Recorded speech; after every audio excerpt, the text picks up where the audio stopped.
I've mentioned before that I used to work at a bar in Bethesda called T-Bones. Might have carded some of you.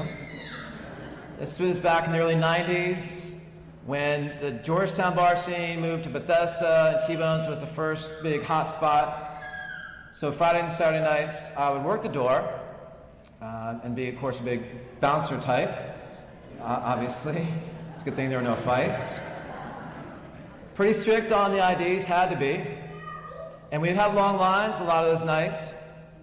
And some jokers would try and jump the lines saying they knew the owner or the general manager who I would bring out to verify it, and almost every time, like, I don't know them. Like that, and it was embarrassing to watch them go to the back of the line. But that's kind of the scene Jesus presents in the gospel about getting to heaven. I mean, there's Peter, he's the doorman. I mean, St. Michael's the bouncer. He's got a history of bouncing out the troublemakers from heaven.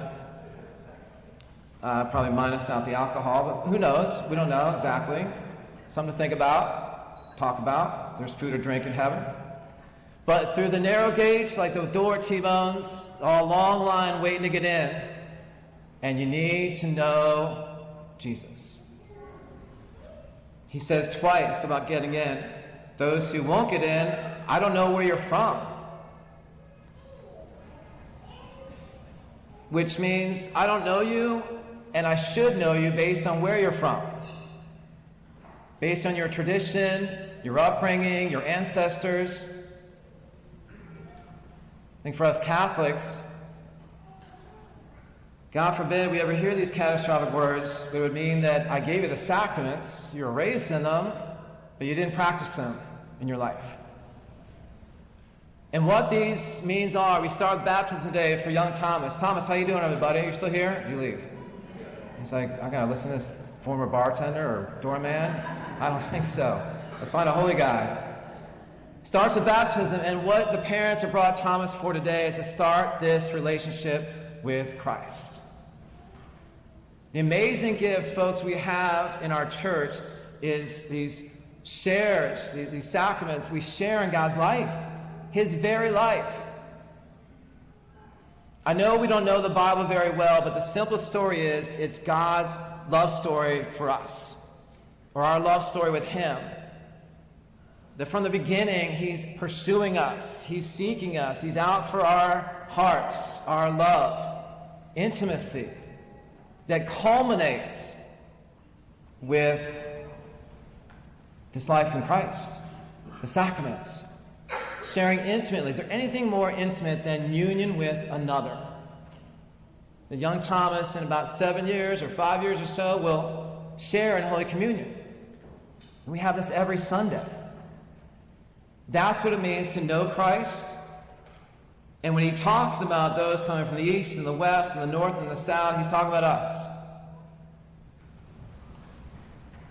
There's two ways I present to you to know Christ. The first is through this relationship that God has initiated from day one and always pursued us in covenant, in intimacy.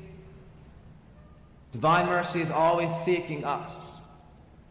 The second way is through imitation. Going back to the second reading about discipline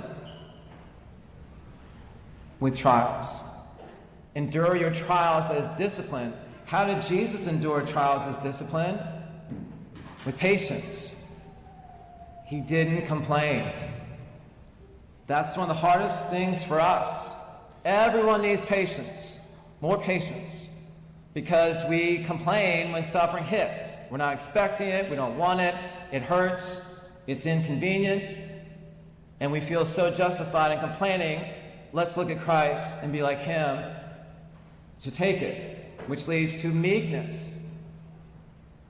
When there are trials hit and people offend us or hurt us, let's forgive as He forgave and continues to forgive. That meekness of Him.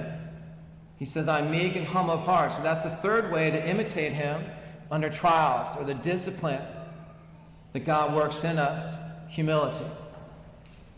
To accept it. I can't change it, let me accept it. And to repeat regularly, it helps to say, Thy will be done. As Jesus did. He humbly, meekly accepted suffering as God's will, as God's discipline. I've heard repeatedly from parishioners of just the last few days about surrender. Surrender.